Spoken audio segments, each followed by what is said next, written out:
Most designers think they control fashion. They don't. And once you see who actually does, you understand why most brands never move. Designers control ideas, they control sketches, they control silhouette, they control aesthetic. That's real, but it's not what moves product. Ideas don't move product, systems do. The real control layer sits somewhere else. Production, financing, distribution, timing, whoever controls those controls outcomes, not the designer. You can have a strong concept, you can have a clean collection, you can even have taste, but if you don't understand how production actually works, your ideas stop at the sample stage.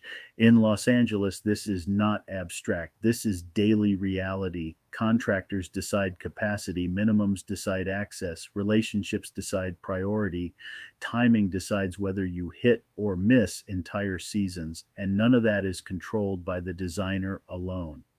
So, what happens? Designers stay focused on what they know, design, while everything that actually moves the product sits outside of their control, or worse, outside of their awareness.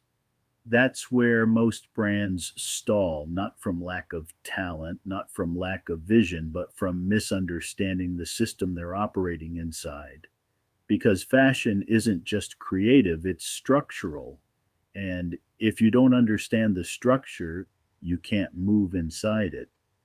The moment you stop thinking like a designer and start thinking like a system, everything changes.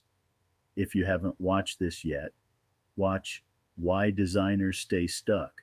It connects directly to this. Because once you understand the system, you start to see why things move and why most do not.